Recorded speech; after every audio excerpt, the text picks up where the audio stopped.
The grand final! Heroes of the Storm, everybody! The CCL Season 1 is gonna end with this series. We have Simplicity going up against Wildheart Esports.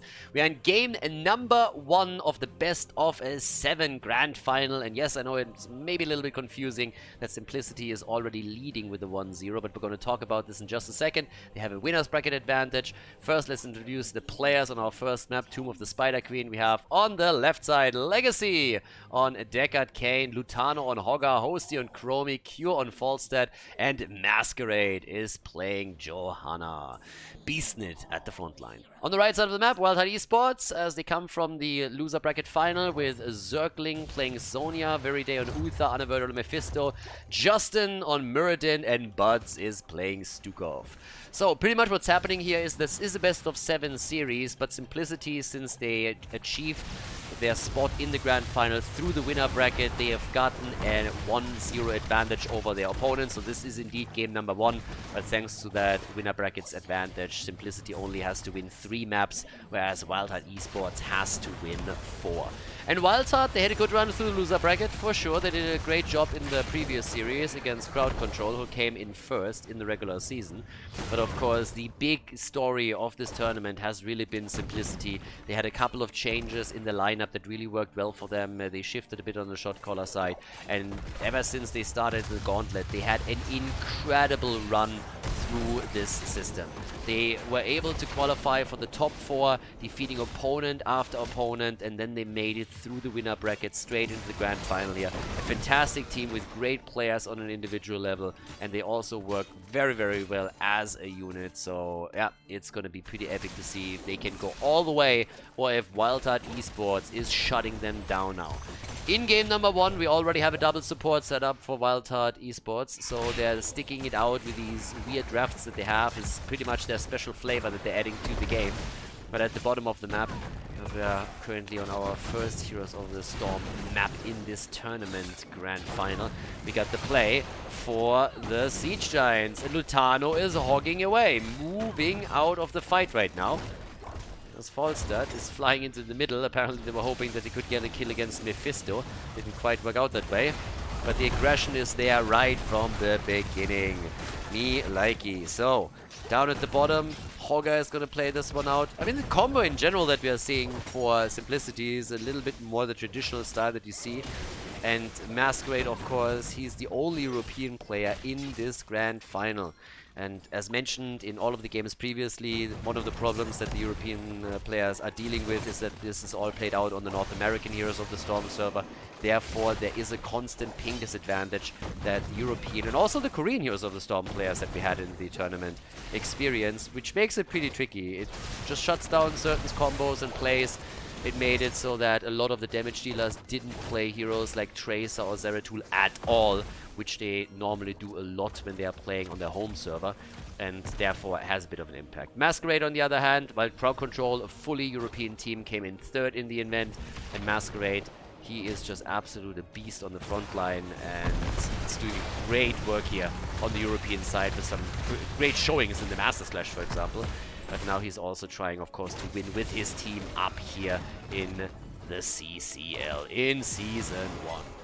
But, well, at this point, what do we get? We have Falstad doing his thing on the left side. We're already looking up to the top where Hosty is currently playing it out in the mage battle against Unaverted. And at the same time, a little bit of a hit against Masquerade, who needs to be really careful right now as the second stun comes in from Uther. They're trying to get him, but he still has to trade up and uses the Iron Skin. Trying to defend. Yeah, everybody's low, and Cure is dead. Nice. Cure taken down. Good kill by Wildheart, but the counter kill against Mephisto. Well played. Yeah, pretty awesome here. Another quick hit is coming in. Zergling is also low, and Hoggar jumps in and finishes him off too. Really well done. 2 kills to 1. Now we have a turn-in opportunity for Simplicity, and they are only 3 gems away from getting the first Web Weaver on the map. Level 7 talents are also close, and Hosty is the one that comes in and locks this out. Boomerang is currently getting played here on level 7. All the level 7 talents are in, which also gives us the Skullcracker for Muradin. He committed to the level 1. Is it another one of these hybrid builds where I'm really not sold on going into the level 1 talent with the Perfect Storm, but not committing to the level 7 for the early completion? Yeah, it's always something where I kind of feel a bit weird. I think if you're going for this, you might as well go for the healing static clap build, but of course Bronzebeard Rage is totally insane, so yeah, there's that. Build on Hogger hasn't really changed all that much. We have the Garbage Fire again after the patch, also the Bones to Gnaw. There's a thing where we've seen some approaches playing around with different ults on level 10, not just simply going into the Hoarder pull, but we'll see how this is gonna work out either way. But either way, now that we're having the push through the middle of the map, we have an opportunity for the blue team to not only take the wall down, but maybe also take some of the hit points away of the keep of the fort itself. Forset is pushing out the top side too, and well, that's another one. That's a good chance to actually take. I mean, they're getting a lot here, man. Holy hell! Fort in the middle is in trouble. Fort at the top is in trouble. And the bot lane has been defended. I mean, I think both of them are going to survive. Maybe not. No, top side is actually going to fall. That's a huge value for the first Web Weaver wave. Damn. 1 fort and serious damage in the middle? That's actually kind of crazy. Nicely done. Cure is now flying down to the bottom of the map using the mobility. But that's a great opening for Simplicity into this first game. So, good on him. And, well, let's see what else they can actually do here. Because it's all about the turn-in right now. You want to get that before the level 10 is ready for Simplicity. They might only have a small advantage in experience, but the advantage is very much real. And if they get 2 turn-ins in a row, then you're going to be shit out of luck here in the early game. So, they're trying to turn the gems in. They haven't turned in a single one. They hold 70 at this point. At the bottom, we also have a bit of a fight happening. Okay, we got the ults out. The old man again with a full-on sleeper setup. And here we go. Ults are in. Hoarder pulled again. Stay a while and listen. The old man telling stories again. Ah, when I was a spry chicken, we still had respect for the elderly. But in today's society, nothing is happening anymore. All these people trying to kill me. It's a disgrace. It's a disgrace. But either way, so far we haven't really seen anything on that end. But the old man trying to bore everybody to death once more as the red team, now with the level 10 abilities, and Haymaker on level 10 is trying to get kills in here. I mean, honestly, Wildheart, sometimes a little bit too wild for me. I'm gonna be honest, but hell, they made it into the grand final, so there we go. At this point, there's the Haymaker against Legacy. You see, Muradin is also bored by those stories. He's just like, dude, just shut up for once, please. Like, I can't anymore. You're just boring AF. Boring as fuck. I don't know why I abbreviated that. So get the hell out of the fight. Bam! Haymaker in the face and goodbye. But the blue team turns in twice. So there's the second turn-in. Second turn-in. We have them with a lot of momentum now that they could use to take some additional forts down. And let's face it, if they're able to get a kill or two, they might just remove some of those gems of Wildheart Esports. And that's a huge risk right now. That's a problem. So Falstad is pushing topside. These guys have been... They have been playing such a disciplined Heroes of the Storm style ever since they started in the gauntlet in the playoffs here. It's great. They go for the Haymaker though, but Legacy makes it out. And no problem for him. And Falstad hasn't even flown in. Divine Shield even. There's the old man coming in with the sleeper setup. Falstad doesn't give a shit. Q is sitting topside and saying like, boys, I'm gonna push this. And they're winning the 4 versus 5. They're winning the 4 versus 5 as well. Cure has taken the top wall apart. The bottom fort is falling currently. That's of course also Cure just sitting there with another gust opportunity that he uses right away. They're making a play for Mephisto. They are crushing. Yeah, Justin can jump back, of course, but Mephisto is down. The keep has already taken damage. We're only 8.5 minutes into this, and I don't know. This is getting rough. Parmel on level 13. There's a talent advantage. They're going for the fort in the middle. The bot lane gets pressured by the Web Weaver, who's already aiming for the keep. It's nasty. Yeah, they're doing some nasty work over here. The damage output, 25,000 for Chromie. And here we go. By the way, this is the example. I talked a little bit how usually with the false set build, I'm not really a fan of this hybrid style with the giant killer on level 13 when you don't go for the level 1. This is a little bit of a different story because now we're having a lot of targets on the other side. Now, you have 4 melee heroes on the other side, so you are guaranteed to get value out of these auto attacks. So it's a much better position to really commit to a giant killer than in the previous build that we had. He's already pressuring a lot on the side lanes, but this is one of the smaller maps, so the rotations are quick, and false set is not expected to do that much there, so cooldown reduction would only go that far. And it also makes sense to commit a bit to take the quick talents here. But now they're going for the camp at the top. False set obviously giving them the vision and also the information. The level 13 talent was another problem for Wildheart. They finally have it, and they might try to move in for it. But as you can see, everybody is trying to zone this one out, and that should be an easy one. There's the pummel already happening. Alright, go for the Blessed Shield too, of course. Old man makes everybody fall asleep, and they are coming in easily. They go for Muradin, and he's dead. Was trying to get the kill in against Jojo. They might still be able to do it, but Muradin is already down. Durance of Fate is out. They're going for the battle. Sonya got the Divine Shield so that she survives a bit longer, and Hogger falls. It's a 1-for-1 trade in kills. Bud's barely being saved, but it doesn't change the fact that the keep is already getting attacked by the boss. So another nice situation ongoing here for Simplicity. They might not be able to take the keep on the back of it, but as you can see in the middle, they're already opening up new opportunities, trying to go for another one. So yeah, job well done here. Keep barely surviving. False that can take it eventually, but opening the wall up in the mid lane was of course highly effective. Masquerade even moving down to the bottom of the map to collect some additional gems. And if you just take a quick look at the gem count, you quickly realize that with all of the kills against the red team, they've lost a huge amount of gems too. They haven't gotten a single turn in yet, whereas we have Simplicity with a nearly completed 3rd turn in. They're missing 8 gems to get the 3rd turn in a row. And they're about to hit level 16. How do you turn in against an opponent that has a talent advantage? It's taking a huge risk. So, yeah, here comes the interrupt. They're starting to move in. 16 is ready. Jojo makes the advance. Muradin gets immediately locked down as he jumps in to try and set the Haymaker up. And they are in so much trouble. A Gust is set up again, and they can play around the 16. There's no fountain in the middle anymore for Wildheart Esports to tap.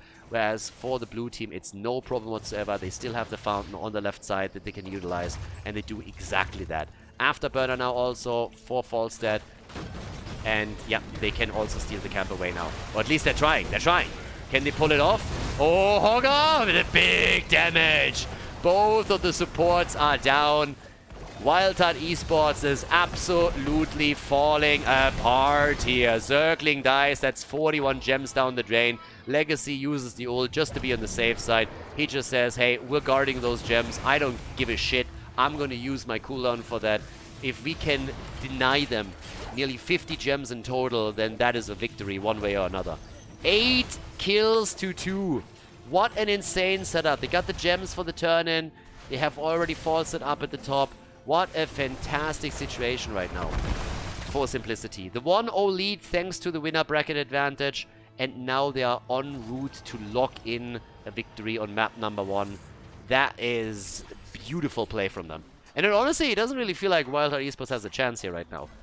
As I said earlier, Simplicity has, ever since the playoffs started, before that even, shown a very disciplined Heroes of the Storm style and just perfectly coordinated gameplay. Of course, you're gonna have mistakes every now and then, but still, generally speaking, they are coordinating their plays very nicely. They have a lot of discipline when calls are made, and it shows.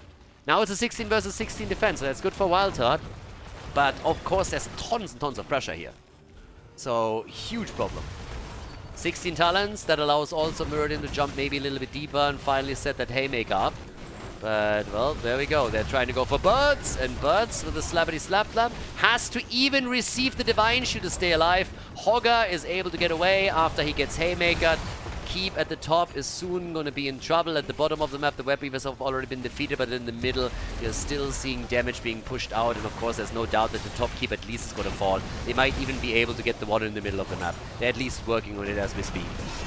Yeah, Durance of Fate, that's maybe the opportunity. Yeah, the kill, but the old man came through, and now they look for the counter kill. Zergling is low, But he's kept alive for how long though? He might go for birds. And Chromie shows no mercy. Comes in with a quick Dragon's Breath and drops them. Webweaver has been defeated. The keep in the middle is still in play. 9 kills to 3. Nearly a 2-level advantage now for Simplicity. And they're still moving through all of this. Oh my god. What a setup again. Yeah, tries to go for the Haymaker, but the Iron Skin is there, and now Muradin himself is down, and they turn it again, and they get the double kill. Easy Khaldor plays right here. Check this one out. They come in, they're starting to move away, then they're trying to Haymaker. That one already didn't work because of the Iron Skin, and then shortly after that, we have the turn with 2 kills for the blue team. 11 to 3 kills. The keep at the top side down, the keep in the middle is getting attacked too. Beautiful. Absolutely beautiful. Yeah, nicely done over here. Okay. So, on the left side of the map, yep, there we go as well. That's now the chance to go for another camp. Set that up together with the web weavers that you can maybe soon even set up. I mean, think about this for a moment. We could see 4 web weaver waves in a row for the blue team. Not a single one for the opponent. That's kind of nuts. That is really kind of nuts. Anyways, Chromie is now up at the top, already double checking the boss. They could go for it. I mean, they have the level 20 in just a second.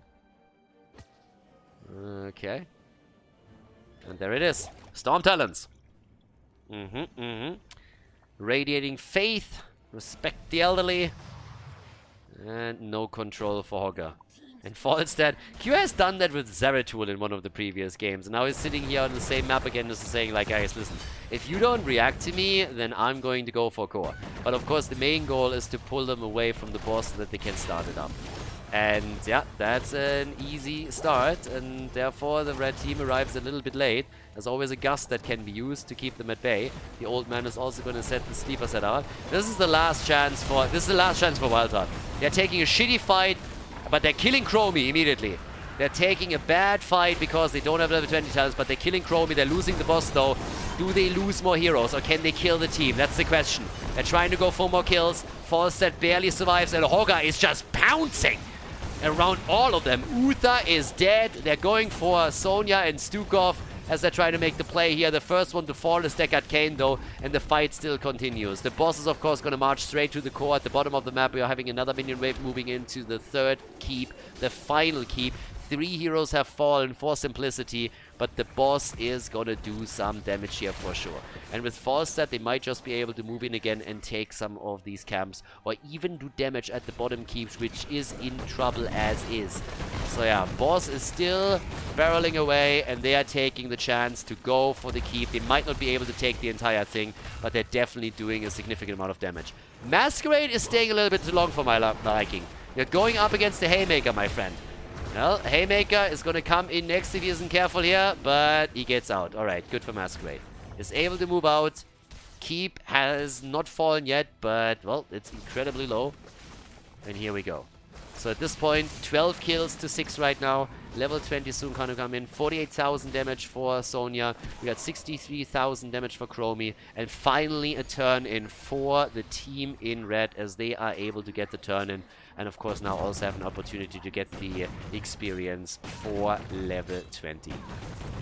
19 stacks for Sonya. The Storm Talons are now finally in, so they're playing on an eye level with the opponent again. And we're actually getting the Bulwark of Light over here.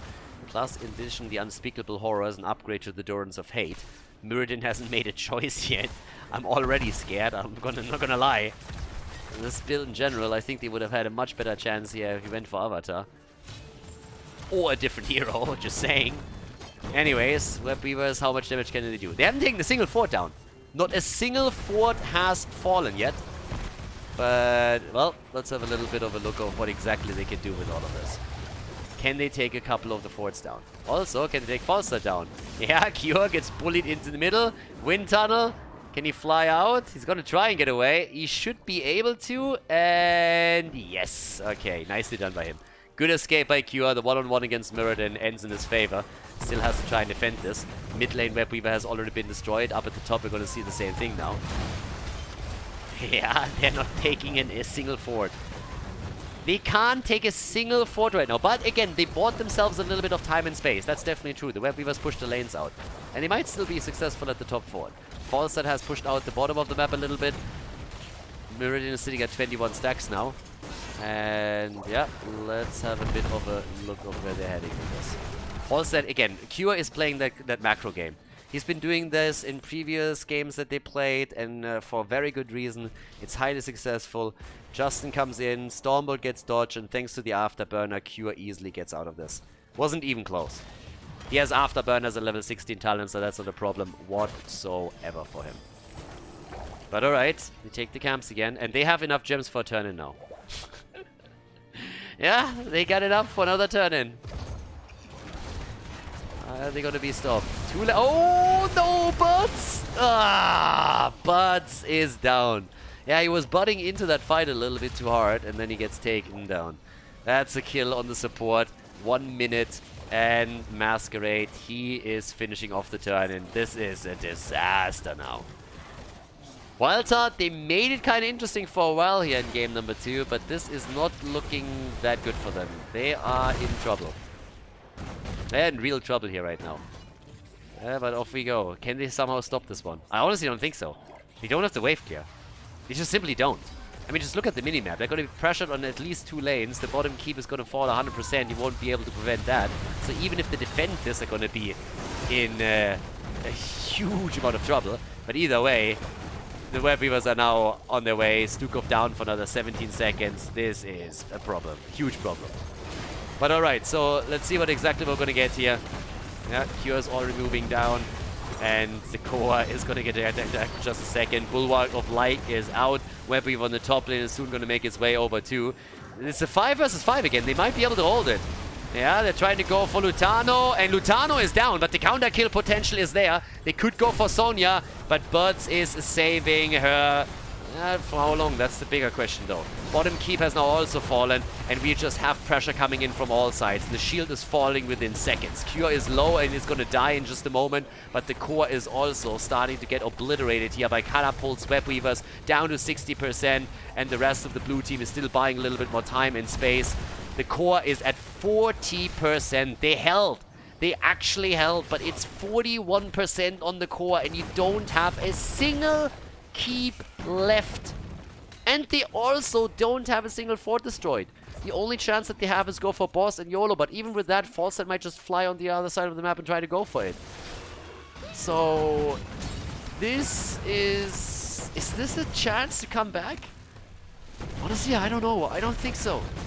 Siege Giant's taken at the bottom of the map. I mean, what are you going to accomplish with that boss? It's 21 minutes into this game. You're going to get the fort. You're going to get the keep, very likely. But can you get to the core with it? I am not so sure. Because Falstad is going to be back in another 10 seconds. They got to turn in. There's a bit of momentum that they have. Legacy barely made it out with the Hearthstone here before Justin arrived and could have stunned him out. And yeah, you can see the problem. Catapults on all lanes. So what are these Web Weavers going to do? The Web Weavers are actually not going to attack the structures. The Web Weavers are only going to push the lanes out a little bit. The Web Weavers themselves are not going to do a whole lot. I think they needed to push to the top lane. Taking a fort is not enough here. I mean, the Web Weavers at the bottom and at the top are spawning at the core, ladies. Web Weavers are going to spawn at the core pretty much. Honestly, now that they took the top lane wave out, the Web Weaver over here is going to spawn at the top side. So it's not as bad as I thought. Okay. Yeah, if there were still a few minions left, that would have been a very different situation. But again, they are having some real... They haven't done a whole lot.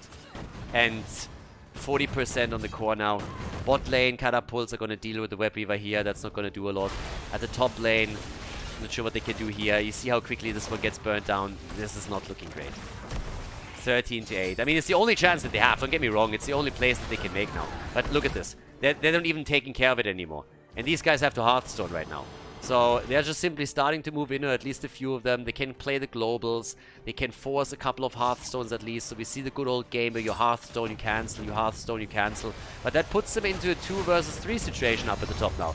Bulwark has immediately been used. So yeah, that's a problem in and of itself. Web Weaver at the bot lane is doing a little bit of work, but this is still a nice control from Simplicity. They make the correct decisions around all of this. Could have gone for the core even if they wanted to. keep at the top has just been saved. At the bottom, another fort is going to fall. But considering that this was a boss and a web weaver set up at the same time, that didn't really do a lot for them. So, yeah. I mean, as it stands, Chromie is still with the top damage, and all that the blue team has to do is play for time. Eventually, those catapults are going to arrive. Set false step up on the lanes and play for time. Make sure that the catapults take out the core eventually. I mean, look at it. They have to Hearthstone again. Because there's catapults coming up at the core. And they know that false stat could move in. And with 24 minutes on the map, if those catapults are on the core, it's over. Now they don't have the gems anymore for a turn-in, so once that Cure is able to push these lanes out a little bit, it's going to be incredibly difficult to control the lanes. The only reason why they now have a bit of map control is because they just sacrificed an entire Web Weaver setup so that they could push these lanes out with the Web Weavers, with the boss that they had, and all that momentum that they had after they got 3 kills in against Simplicity is now gone. So now all that Simplicity has to do is play it slow, use Cure on the global, play around vision, play around information, let the catapults do their job, get siege giants, and if they find a fight, by all means take it, but they don't have to fight a fight anymore. They're not in a position any longer where they have to fight a battle. They can just simply buy time, play for time. Because the red team needs 30 gems. And once that they're pushed back, you have also a bit more turn-in potentially, of course. It's an interesting game now, though. I mean, it was a pretty big ass-kicking that Simplicity gave Wildheart Esports at the beginning. Now it's a bit closer. If Wildheart Esports wins a fight, that's how they come back here. They need to win a fight at some point. Now they're, of course, playing... They're on guard duty. They have to guard every single lane, but if they can force a nice fight and then kill 1 or 2 heroes again, that's their ticket back into the game. It's just incredible pressure on them because they have only 40% on the core, so a simple backdoor move could end the game in favor of Simplicity. Catapults are becoming more and more of a problem as the game continues, but they still have a chance. And they bought that chance with some crazy defenses there. Solia sitting, by the way, at 286,000 siege damage, just saying. So, yeah, this is a pretty solid first game. Didn't start out as it. Beginning, at least, was Simplicity with big leads here. And now both of the teams are roughly 20-30 gems so that they can go for another turn-in. And well, off we go. Right now, you can already see they're all dancing around. Lutano's the other one that can push us out a bit because he has the Unstoppable that helps him to get away. So he's at the bottom, collects a couple of gems and moves back. Also shows himself on the lane to force the red team to react and to move back. They gotta move back. Yeah, and Falstad, what does he do? Exactly what you expect from him. Moves to the top, goes for the minion wave, boomerangs it up, takes the gems, helps the team out. And now that like a minute or so has passed ever since the attack, you can see how the entire map is shifting. It's shifting like the point of gravity on this map is shifting more and more to the right side because of that imbalance on the lanes, with catapults still spawning. And yep, they're just playing for time, and they're playing for the objective. Red team will have their gems together a little bit quicker than Simplicity for another turn-in. And if they get another turn-in or a boss, they could end. But now you could also see Simplicity, for example, make a play for boss, just simply posture around and make a play there. Here's the move. The Haymaker comes in, wind tunnel immediately, and Jojo gets out. Oh, the Durance of Fate didn't hit anything. Mistimed it a little bit on the trade of Johanna. That's 2 ults, 3 ults used there already. They're starting to fly in again. Lutano is sitting at the side. Nice setup. Bulwark of Light is out. The lanes are still pushing, and that's a problem. That's a lot of utility that has just been used by Wildheart Esports. A lot that they just sacrificed for this. 60 gems against 55. Soon we're going to have a turn-in. Both teams will have the ability in just a second. So there we go. They have to focus on the map again, on the lanes, defend them. 6 gems that could be turned in. They need another 4, and they have enough for a turn-in. Red team already has everything that they need. Well, and here we go. 1 more gem. 1 gem is all you need. Masquerade dodges the Storm Bolt, gets away, and they have the gems. Both of the teams have enough gems for a turn-in. Yeah, it's coming down to the wire here. They will have to fight a fight after all, unless they are going for a backdoor. 31 stacks for Muradin's level 1. Yeah, and they're trying to turn in at the bottom. Okay, are they even committing to an ult maybe? No, Q is moving out. 50 gems delivered, 63 gems delivered. Simplicity has to be careful. They have to be really careful. I mean, again, they're still a little bit ahead here, don't get me wrong, but if they lose another... At 28 minutes into the game, if you lose a fight and then your opponent gets a Web Weaver wave, then we're talking potentially about game over.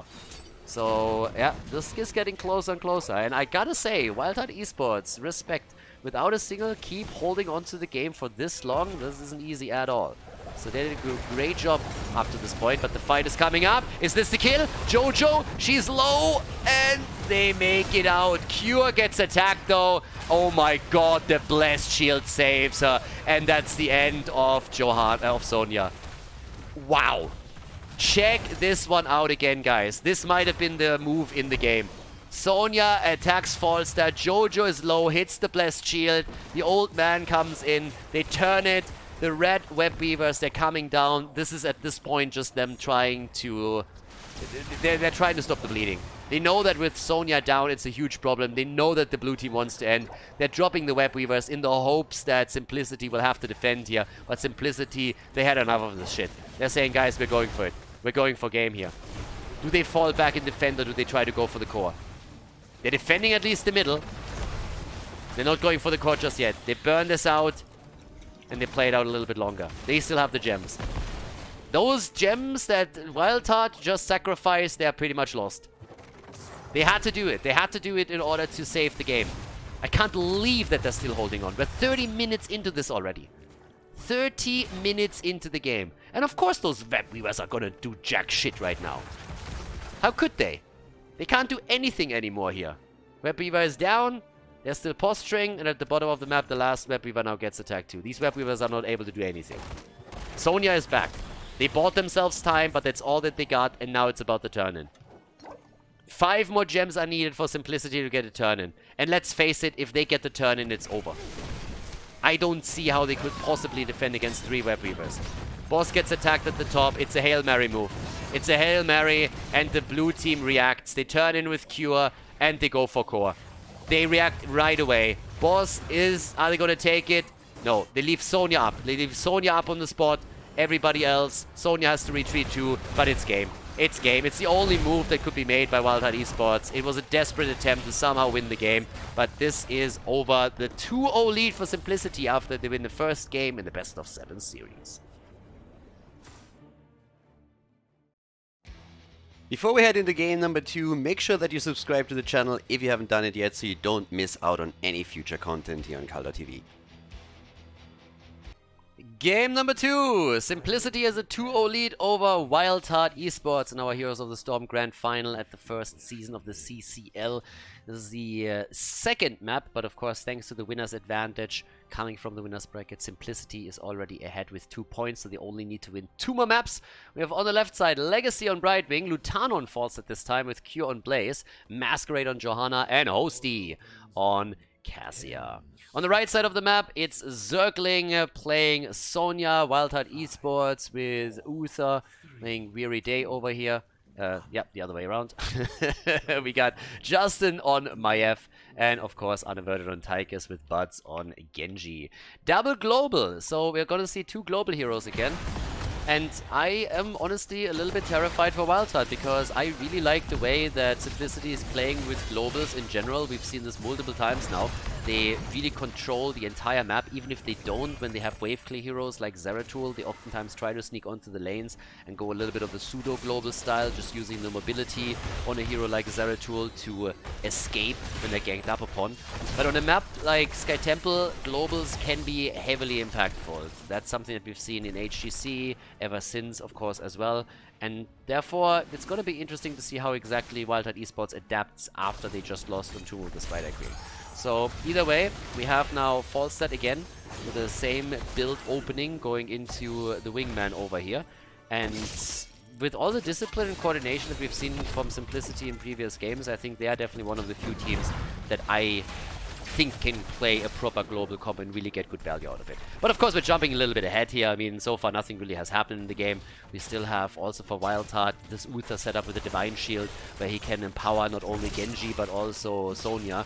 And with Falstad on the blue team side, he is obviously a prime target for a hero like Genji. So a Divine Shield plus, let's say, Dragon Blade, if they want to go down that way, that would be kind of neat. The one thing that we also have to point out is that there is this time actually... Well, wait a second. We're starting to go into the fight. Justin makes it out and dies a painful death shortly after. Yeah, the one thing that we had to point out here is that we don't really have a tank. For some reason, Wildheart Esports just hates tanks.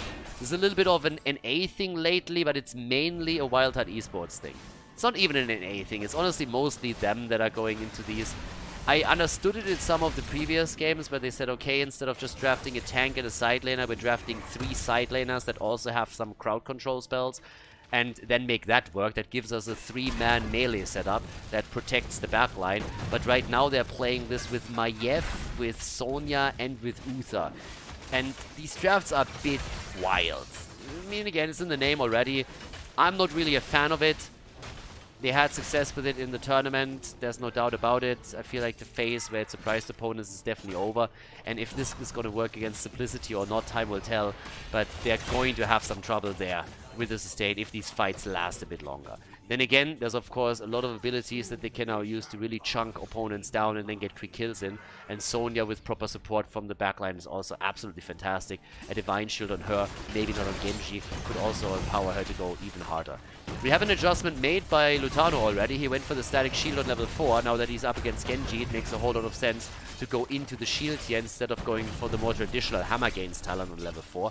You have a lot of melees against you where Hammer Gains could also help you out, but that's more for the one-on-one sustain on lane and later team fight sustain. If you are having a Genji on your ass the entire time, then you kinda need to make sure that there's something else going on, and this is a good tool that you can use. Especially since Brightwing, of course, will have to also try and chip in some heals on the other heroes as well. As it happens, though, we have an even exchange, more or less, on the shrines, on the temples. And so far, Wildheart is doing pretty well here. We have 2 heroes split from Simplicity onto the mid and the bot lane. And Wildheart has said, you know, guys, if you are splitting heroes, we're gonna put 4 towards the top and pressure that fort and gonna take it down right away. And I don't know what to tell you, but they succeeded. That fort is toast. So that's already a good start. This, on the other hand, is a bit annoying. Paying the price for it, I'm still calling worth here. But now that we have the blue team with 5 heroes topside, they can at least get some structural damage and take some of these towers down. And as we've obviously talked about multiple times in the past, one of the most important things on Sky Temple is your ability to do damage to structures without using the objective, since that will bring you ahead and allow the objective to eventually attack keeps and core. So, yep, does that. Level 7 versus level 7, and thanks to the 2 kills, we have even an advantage in experience. And as the map opens up, Lutano is also going to be more annoying with Falstad. We've seen it on the last map with Kyo. Masquerade? Can't get the kill. Never trying for it. Level 7 turns are ready, of course, for both sides by now. We also have, in this case, the normal grenade build continued. 18 stacks on the level 1. Oh, nice. Good jet propulsion against Genji. And Buds barely makes it out. Okay. Alright, alright. And on top side, Falstad has taken the entire wall down. So good for Lutano here. 28 stacks also for Cassia. This time we have a hero that stacks well into the late game. I mean, both teams pretty much have. For Tychus, it's just an increase on the duration for his minigun, but it's an additional damage output for Cassia, as Hosty is doing the work here, and he already had some decent games on her. Nice jump on the side of Maiev, so Justin, paying attention, but the invade has happened anyway, so the Siege Giants are now moving towards the fort and start to do some damage here. But we have, again, a lead in XP that could translate into the early level 10, and with the double global, the top lane is going to be something to watch out for. Because they are going to try and control their top lane. Now, Hosty is already starting to work on their own Siege Giants after they just stole the ones away on the other side. Yeah, and Falstad, again, Falstad is going to find himself on the top lane right now. First of all, this is where they lost the fort, so that's already the lane where you want to be at. And since the objective spawns at the bottom of the map in the second rotation on Sky Temple, you also want to have the global top side so that you can join the fight late and get some additional pressure play. Talking about pressure play, are they serious? You play Sonya, Uther, Maiev at the front line, and then you go into Leap? I mean, they really want to go for insta-kills. Get wrecked. Well, that one didn't do anything. They really need insta-kills right now, and instead we have the kill against her. So, yep, that was a quick look. Unfortunately, didn't catch the leap there on the replay, but yeah, just to show you that the leap went completely awry, and then they got the kill against Sonya. So Sonya went down, so that didn't go well for her at all. 3 kills to 0 now. I mean, that was pretty much worst case scenario right there. And now they could lose technically even more, I suppose. I honestly don't understand how they want to win this. I guess the game plan is to somehow get an engage onto a target and then blow the target away immediately and then fight a 5 versus 4. But they won't be able to fight any kind of sustained battle at all. And I'm a little bit worried because you got Brightwing there, can help a bit. You have, I mean, you have Bunker, Gust for the disengage. I'm openly admitting that sometimes I just don't understand what some of those NA drafts are trying to accomplish. And this is a good example of it. If you're really gambling that hard, then maybe, but I just don't see it. Well, maybe time will tell. They're getting a kill now probably against Blaze, so that's a good start. He got a bit ganged up on and reacted late. So Blaze is down, Jojo wasn't even there, Falstad was still at the top. So let's see if Wildheart can win this one. Maybe they can show me the light of what's gonna happen here. But, yeah. For now, at least they're doing on this objective a little bit better. It doesn't change the fact that Jojo has moved into the middle and has put some serious damage onto the fort. And Falstad is still pushing the top lane. So, yeah, while they are building everything up around the bottom of the map in an attempt to take the fort down, the blue team has again focused on those macro plays. And this is something that Simplicity has now done a couple of times. I mentioned it. Ooh, Genji, careful. Protected, by the way. But for how long? Yeah, long enough. The problem is really that Simplicity in a lot of these games doesn't give a shit about teamfights. Like in a lot of the games, they have taken fights and they've taken kills, but they're obviously also totally fine just saying, you know what, we're just going for structures now. We're gonna play around you. And they have 3 kills against 1. At the bottom of the map, Cure, gotta be careful again. 45 stacks also for Cassia. That's of course another thing. The late game is kind of neat for them as well. Boss fights, that's where we have Falstad's Mighty Gust come through. I guess Uther could drop a Divine Shield and help out with it. Genji went into the X-Strike, so there's that. But yeah. Still a structural advantage for the red team though. I mean, don't have to mince words here. They are doing better in structures. But here come those fights again. Alright, Sonya, 5 seconds on the lead. Circling could use that again. For now it doesn't. Hides himself though, so can always make a bit of a sneaky move. 18,000 damage for Tychus, 22,000 for Cassia. As she's still continuing to stack with 51 at the 9-minute mark. And Falstad is still with the team. But also, Falstad is immediately starting to rotate to the top side again. And so is Jojo. So Jojo is using her wave clear now as well. It just continues.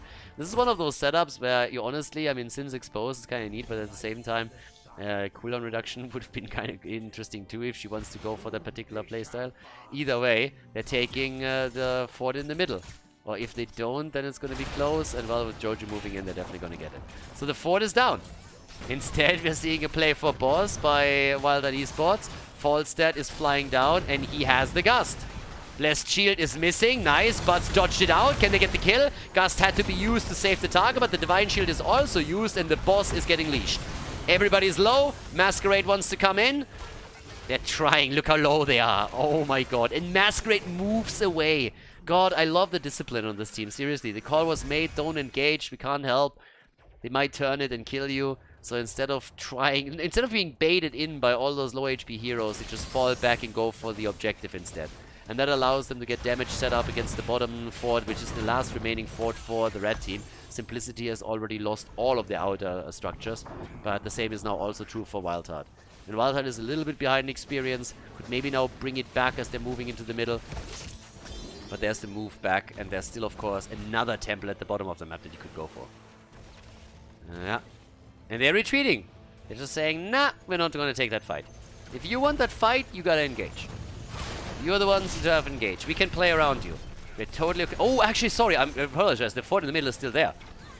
I didn't see that earlier. There was, I think, a hero on top of it, and I didn't realize that, so my bad. So they are ahead in structures. One more reason to not go into the fight, but instead go for the bot lane and take the temple here. Because now, if they evenly trade these temples, they will win the game eventually. So yeah, another one. 3 kills to 1. 16 talents are in. They're controlling the map again. Cure is still getting the shots fired, and the fountain is down. The keep is taking some damage. And now Wildheart has to make a decision. How do we want to play this? Do you try to go for Blaze again? Are you gonna... yeah, they are. And they get him. Yep, they're gonna get him. Blaze is gonna die again. There's nobody there to help you, bro. Cure... Brightwing? Really? I mean, I think they can be... call themselves lucky that Brightwing didn't make that work. That would most likely have resulted in both of them dying. But now that he's dead, the boss is obviously up. Now overstaying a little bit. So now they can play for the boss. Yeah, that one was a bit of a tricky one. That was a bit of a mistake here. So I'm not quite sure the boss is going to be taken. They're taking both of the camps though. And, well, let's see what they can do now. Because the Siege Giant camps are both getting taken by the red team. They got the boss. The bot lane push is crazy. The top lane push isn't too bad either, though. That top lane push is gonna take a keep. If Falstad or any global stays, that would take a keep. Nope, but they just let it push. They want Falstad immediately down here for the Mighty Gust. And yeah, we'll see if they can set that up. But that is now a really dangerous push. Simplicity played a great game, but now that they lost the boss into Siege Giant camps, their keep is under serious pressure. Their keep is gonna fall. The question is, how much deeper can they go? Because technically, you could try and go for core here. Yeah, but the boss gets melted away pretty quickly. It's down at 50%. I don't think they can core it. They're trying, though. They're trying. Top lane, before we head in, this is gonna be dangerous. But yeah, they're trying to go for the core. Let's see if they can make it work. Or do they disengage here? Jojo is still playing it out. Siege Giants are still kept a little bit at bay. The shields are falling. I don't think they can core this. Bots is getting attacked. Unaverted is already out of Odin. They can definitely not core this. Blessed Shield is out. They're coming in. The Divine Shield is also being used. And they're trying to... oh, Leap is in. And there's the kill against Cassia. Nice. Nice Cassia kill for them. Good jet propulsion too. They're still trying to take Zergling down. He is insanely low with the Sonya. Blaze is getting the bunker up. At the top, the keep is falling. Boss hasn't really done a lot of damage against all of this. Another tether is in. And here's the big play with a triple kill. And it's a quad kill. 5-man team wipe, baby. Yes, it's going to take a second, but he is going to fall too. Goodbye, Unaverted. They're delaying the kill. And now, of course, they could try and go for the top as well. Look at that combo. Coming in, dropping the condemn on this, and then getting the big damage out. Brightwing is going to global in. Falstad is already flying, and they're now making a play for the core, and there is nobody to stop them. Nobody to stop them. Game number 2 is going to end in favor of Simplicity as well. They're going to lock in the 3-0 lead over Wildheart Esports in this best of 7 series. Nicely done. Great performance by them. And they take a massive advantage over Wildheart Esports on their way to take this Heroes of the Storm Championship.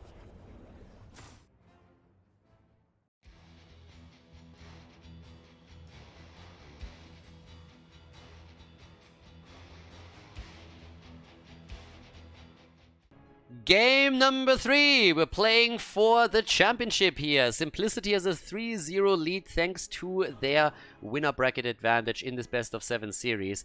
And boy, I am terrified by this composition that they're playing. Wildheart Esports is probably playing the most normal draft that I've ever seen from them.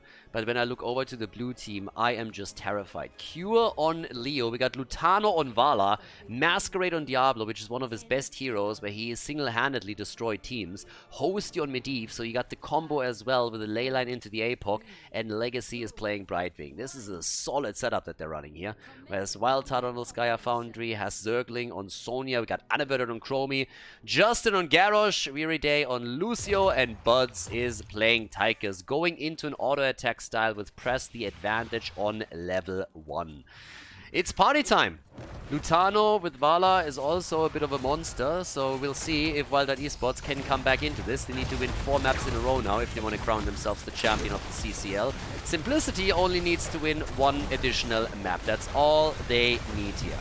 And well, off we go. At this point, we have already our little bit of a skirmish in the middle. Everybody just like moving towards the top right now, as Lutano is already rotating together with Diablo. As usual on this map, it's all about items at the beginning, so at the 1 minute mark, we're going to see both of the teams make a play for their turrets. Maybe someone is going to make an aggressive play for the healing beacon. We'll find out. Hosty can always provide vision, so that shouldn't be a problem. Down here, Masquerade got nearly killed. He gets killed. Yeah, the rotation is a bit too late. Good start for Wildheart. Opening it up with a bit of a bang and getting the kill here. Justin came in, flipped him back into tower range, and then Hosty was just a second too slow and couldn't do anything about it. So yeah, nicely done and good on them. Also, while they're taking the turrets, guys, once again, a quick reminder, big shout out to everybody supporting me on Patreon, making it possible to get stuff set up like the Insta replays, the improvement on the audio, and also, of course, the spoiler protection and other things. If you enjoyed the CCL coverage, then well, think about supporting the channel here. You guys keep it alive and make sure that we still have some Heroes of the Storm coverage over here, which without you would not be possible.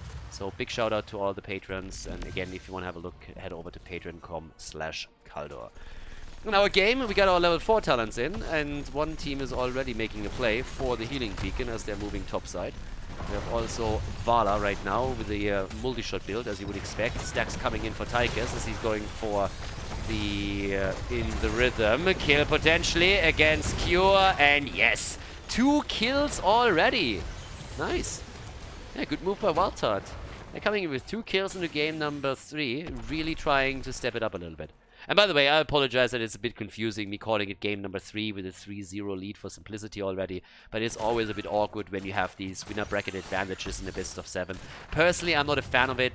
There's good arguments for both variations. I personally prefer to go into a grand final, make it a best of 5, and don't give a team an advantage at all. Simply say the advantage for the team that enters the grand final through the winners bracket is that they don't have to play more matches, that they can take their time to scout the opponent teams, that they have more games that they can analyze and can just lay back a little bit while everybody else still has to play through the losers bracket and are of course fresh when they're entering the grand final. But there's also a good argument to be made that the team coming from the winner bracket should have an advantage. And yeah, but it's always making things a little bit tricky with the score, and yeah, I know it's confusing. Personally, I'm not a fan of it. Again, there's good arguments for both. There's no perfect way to run it. Either way, now that we have 2 kills to 0, it seems like Wildheart Esports has tasted some blood in the water here and said, you know what, guys? We might just be able to get a bit more ahead in this one. And they're trying to make those plays right now. They're starting to move over in an attempt to get another kill in. Already busy up at the top as Leo and Garrosh are still at the bottom. Interesting to see the main tank at the bot lane. Then again, Wildheart Esports always had a very interesting approach to how they are playing with main tanks, or without them. So there's that. And the auto attack build continues, with now Combat Tactician locked in for Tychus. Multi-shot build is also concluded with the arsenal for Vala. Very rarely do we see the level 16 talent coming through. Normally we don't. It's all about Manticore then. We've seen 1 or 2 games where they were trying to get more control and then go into Frost Shot. But traditionally it's Manticore and Farfly Quiver that really gives you the lead. Still a bit of a pressure play up at the top, and Lutano might have overstepped a little bit. Yeah, he gets fully isolated. Unless Medivh helps him, he's down. Portal control, but the shield. In comes the flip and Lutano dies, but they might get the kill against Justin. Great play again by Masquerade, but he couldn't get the kill against Garrosh. Leo and Tycho still at the bottom, but also a beautiful kill against Vala here. Nicely done by Justin, getting the flip in. And they are playing very, very nicely around that portal.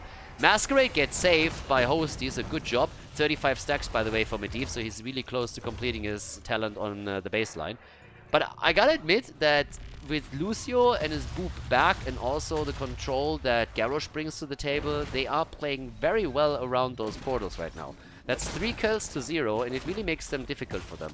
And it's also an easy protector, as you can see. Nobody even contested that on the blue team side. So the red team just locked this one in. Protector is a bit strange in general. Volskaya is a map where a lot of teams don't even go for the protector anymore, at least in the early game, because they say, hey, this guy doesn't do anything anyways. The most you can hope for is opening up a wall, and that's about it.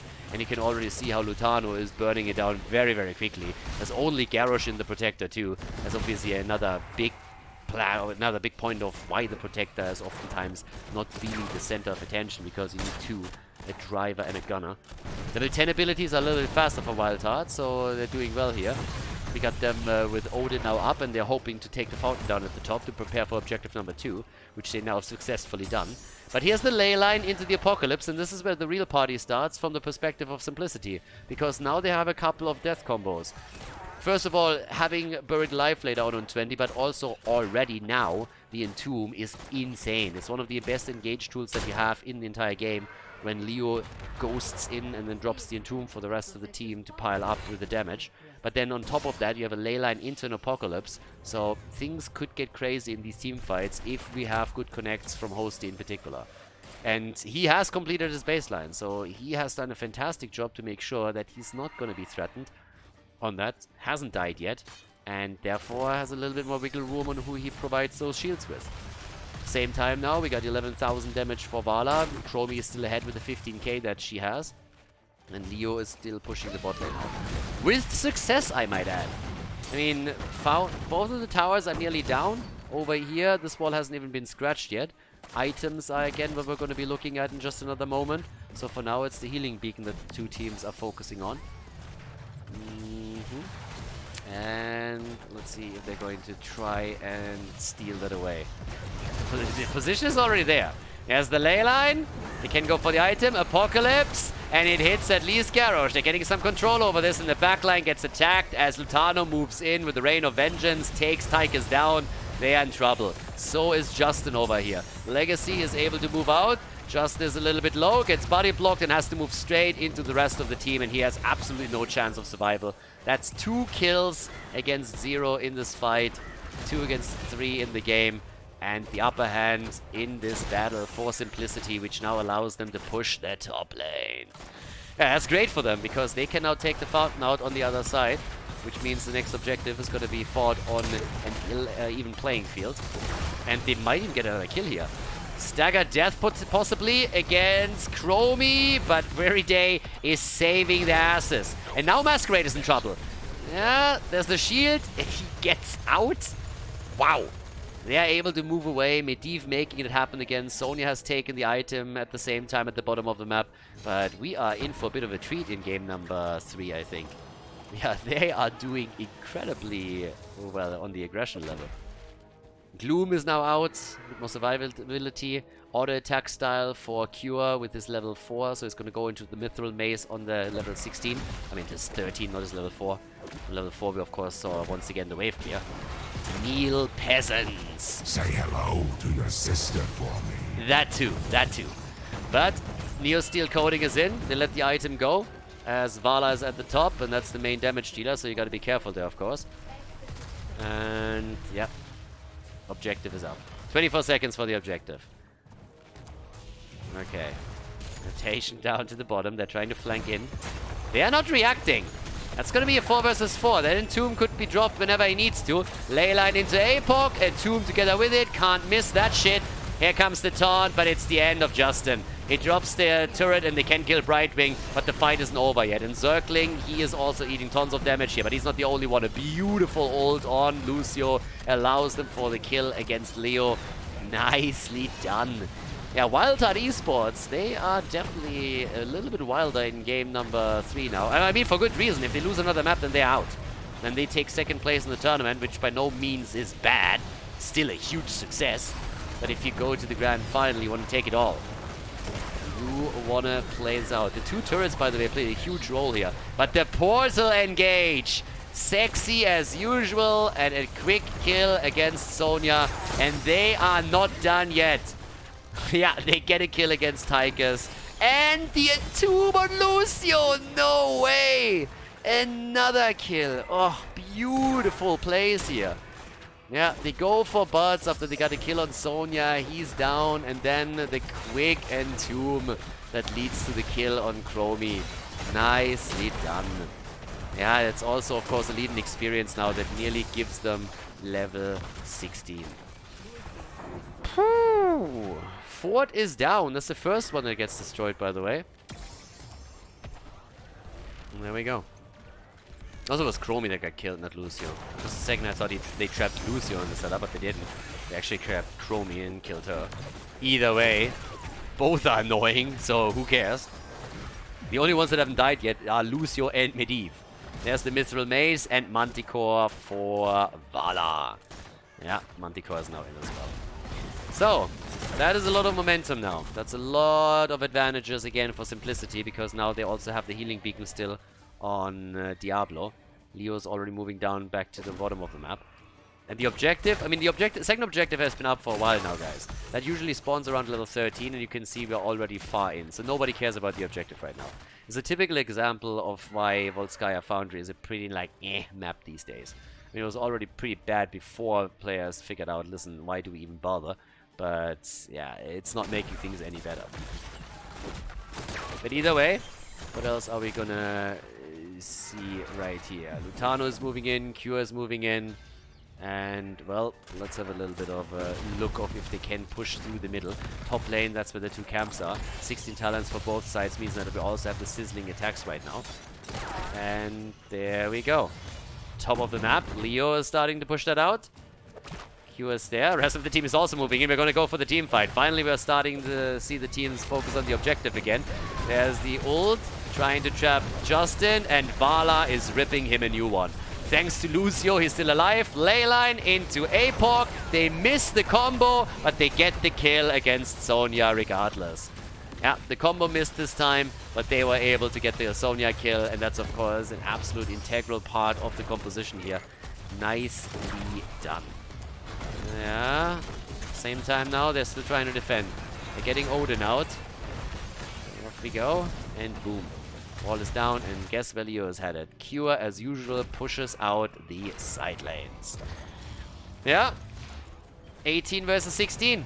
33,000 damage for Vala. Her Manticore is doing serious work right now. 42,000 for Chromie. And there's another portal set up to save Masquerade if he needs it. And they are... Can they get the kill? There's the ley line. Rain of Vengeance is still available. They're trying to make the play. The Indomitable has already been used. Rain of Vengeance against Tychus. Lutano is far out here. Has the support of the team. Gets pushed back by Lucio. There's the taunt. But they keep him alive. Nearly a kill, but it is instead Garrosh that dies. And an approach towards Butts could also mean that Tychus falls. But they save him. Oh my god, these fights right now. Seriously. Another leyline gets dropped. Leyline after leyline. Medivh is completely crushing them here. And Masquerade is always following up, but this time he went a bit too deep. He goes down, but so does Sonya. Mithril Mace is also completed, and oh my god, these games right now. 9 kills to 6. Objective. Which objective? Exactly. But yeah, Medivh is just murdering. Absolutely murdering. Like, the utility that he brings to the table here is crazy. And they're so close to 20 now. It's absolutely incredible. But yeah, down to the bottom of the map. What else do we get here? Lutano sitting tight. Masquerade is already sitting there. And yep, there we have it. Another item in the hands of Simplicity. Simplicity, they're so close to making the story happen. Through the gauntlet, qualifying for the playoffs in the top 4 teams, and then reaching the grand final. And they're just one map victory away from taking the entire thing. Up at the top, Legacy. He's starting to get a couple of points on the checkpoint for his team. Playing it very safe. They don't have a lot of vision on where the opponent is, so they don't want to move too far out. But now the rest of the team is joining up again, as there's another healing beacon up for grabs, and they take it, which also is going to give them level 20. Yeah, level 20 is in. The Farflight Quiver, the Buried Alive. Things are getting dicey now, because in addition to Medivh already playing an insane game, we have Medivh Cheats online and Brightwing with the Imaginary Friends on level 20. Okay, they're starting to go for the objective now too. And this is gonna hurt one way or another. Leo's taking the camp on the left side of the map. And here we go. 129 stacks, by the way, for Tychus, which isn't really too bad either. But you take a look at his damage, and you can tell that he might be able to get the numbers in, but they're not getting as many kills in right now. So, yep. There we go. It's party time. Objective is up, and this time they're pushing with it. Lutano up at the top with the rest of the team. Leo's moving in. They're using the Protector. We're 15 minutes into the game now, and they want the keep. And they got the damage numbers. Especially Vala. They got to be careful here. Hosty is, of course, providing all the vision that they need, so they're going to be super safe with this. And already, it's mech versus mech. It's a mech battle. They're going full Gundam over here, everybody. Yeah. Full code gears in this case. As we have Buds on Odin. And, well, they're not going for the keep just yet. Rotation into the middle, trying to take the fort down, I suppose. And this one is going to fall within seconds. No chance. Yep, easily taken. Right. Yeah, they're slowly but steadily getting their lead in. They're going for the keep again. And they're starting to really hurt this one too. All of the forts are now down. As usual, the red team hasn't taken one. That could be a kill. Chromie is dead. Chromie is down. The fake dragon has been eliminated and everybody else is low too. They're dropping the items. The keep should fall for sure. If they can get more kills, it would of course be insane for them. That level 20 advantage is still doing work for them. I'm not so sure on the Apocalypse over here, so yeah, not quite sure what happened there. Masquerade fat fingering the button or what the idea was, but they zoned them out at least a little bit. Zergling makes it out, but holy hell, that was close. He nearly died. Instead, we could see Cure fall, but nope, they're keeping Leo alive too. Making the play for a day. They're all so low, and Vala, she has so much space right now. So much time and space to work the damage in, and it gets reflected in the output. She's at 55,000 right now. Chromie is still dead. Everybody else is low. They're trying to go for the core. They're looking for another target, and they find Tychus, but they can't get the... Oh, here comes the Buried Alive, and that's a kill. That's a double kill. This could be game. Oh my god. What a Buried Alive setup. Beautiful play here from Cure. And now they're dancing around the core. Chromie is back, but the shield is gone. Simplicity. They want to go for the big victory. They want to crown themselves the champion of the first CCL season. And they're looking fantastic here. What a run by this team. What a fantastic performance. They take it without losing a map. A 4-0 victory. A Simplicity goes for the win on Volskaya Foundry and crowns themselves the Heroes of the Storm champion of the CCL. GG and well played. A fantastic performance by Simplicity in this tournament. Congratulations.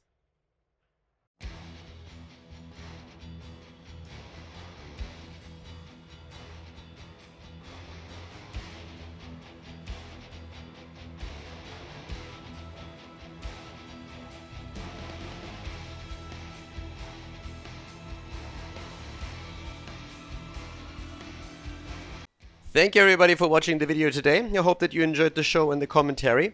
And keep in mind that the spoiler protection that is going to run for the rest of the video is made possible by all the support on patreon.com. So guys, if you want to support my work, if you want to help me start new projects and keep the spoiler protection in place, please consider heading over to patreon.com/Khaldor. There's also a link in the YouTube description, and check that out. Thanks in advance, and see you guys next time with more esports coverage here on Khaldor TV. Have a great day.